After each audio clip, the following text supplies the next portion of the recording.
Welcome back to the channel, boys and girls. I know you haven't seen me in like 2 weeks. What are you gonna do? That's just you know, life.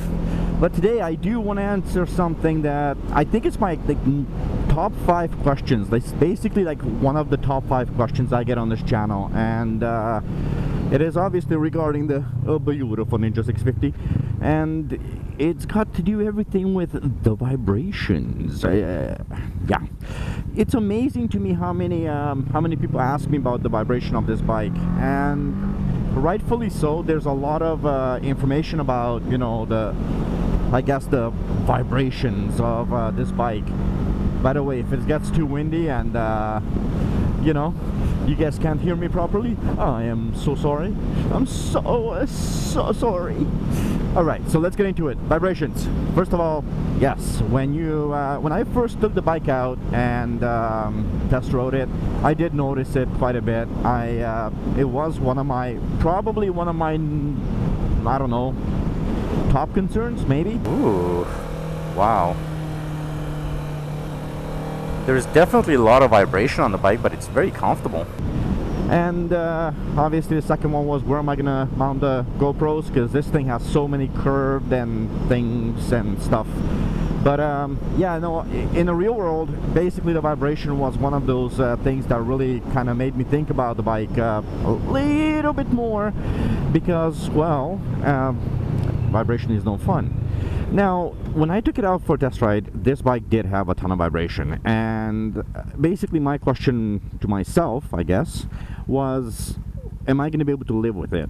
Now, in all fairness, you know, after you rode it, after I was riding around a little bit, I figured, you know what, it's not bad. I mean, going from a Ninja 300 to this one, well, yeah, this had more vibration, but it's also, yeah, you know. So basically, absolutely, it is one of the biggest things that concern me, and it is something I brought up in those videos and multiple videos since then, that the vibration is something you should be aware of.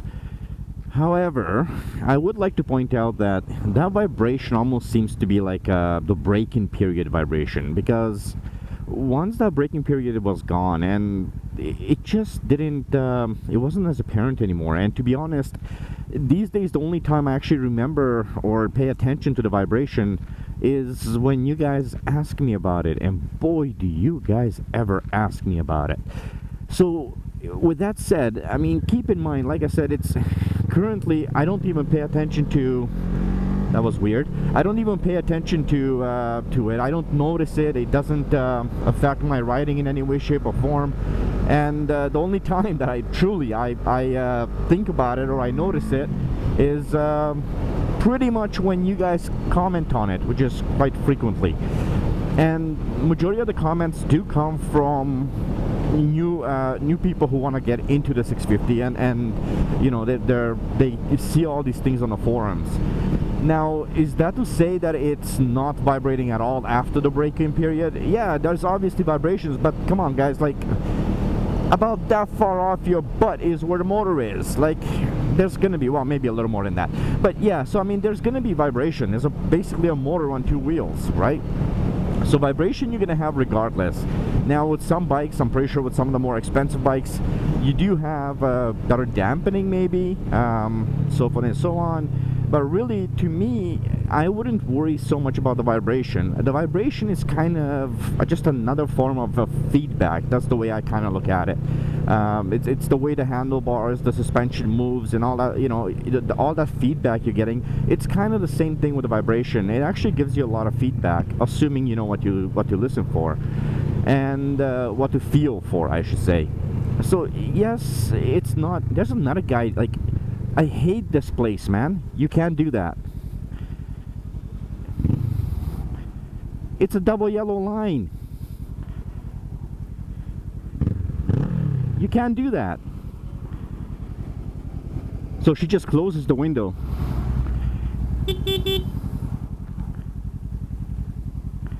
She doesn't care. This is the kind of people that are just incredibly stupid. Unbelievable. If a police officer is watching this freaking video, please Would you please start ticketing people for that? Anyway, so the vibration ultimately at the end of the day, ooh, Lotus, I'm gonna distract it again, is not a big deal. It really isn't. And like I said, after the braking period, it does drop dramatically. It's nothing compared to the way it was when I first rode the bike and test rode the bike. And so, I mean, take that, you know, it's my opinion. It is something that I've seen, and I've had the pleasure of riding the heck out of this bike, and I enjoy every minute of it. So in my opinion, no, the vibration is not going to bother you. Maybe it's gonna bother you for during the braking period. Now if you are buying a used bike and you know, it's got 2,000 k on it or 2,000 miles on it or whatever it may have, then and the vibration still bothers you, then yeah, I wouldn't do it. The way I look at it is, as far as the vibration goes, as far as the way I felt after and before the braking period, it seemed like I wouldn't say it's quite half, maybe about 40% of that vibration went away within you know, during that time. So it's a tough thing to say, because you know, on one hand you're kind of getting used to it, right? So during the time that you're breaking in your bike, you kind of adapt to it as well. So I think it could be a kind of a weird sensation in a sense, because you know, you're going from this vibration that you're not used to, and as you're riding the bike more and more, you're getting used to it. So does it actually really go away? Well, I know that's something that some of you guys have mentioned in the comments below, that it doesn't actually go away. It's the same vibration.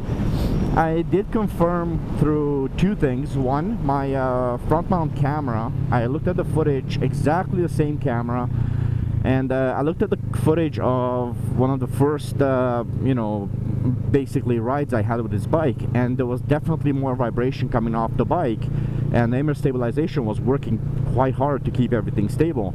So you get that weird flowy image you know, from the camera.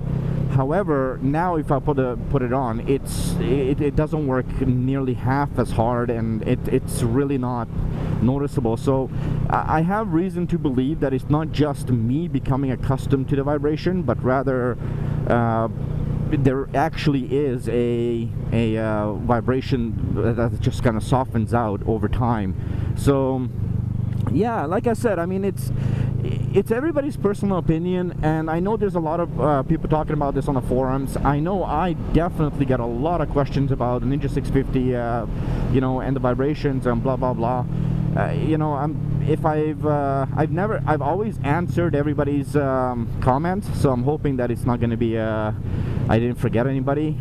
To my knowledge, I think I answered everybody's questions to date. So yeah, it is what it is, you know. You can look at it the way you want to look at it. It's your call at the end of the day what you want to do. Keep asking questions, and I'm hoping that this video was helpful for you guys. So for those of you guys who are thinking about buying a Ninja 650, go out there, guys. It is an unbelievable bike. I have a ton of videos up there. My love and you know, the top things that I love about it, top things I hate about it. There's tons of information on this channel regarding the 650. So yeah, by all means, have a look around if you guys want more information. If you guys can leave a comment, ask me some questions. I'll be very happy to answer those questions for you. So yeah. With that said, thank you very much for watching. Until next time, I'm going to say goodbye and ride safe. Bye-bye.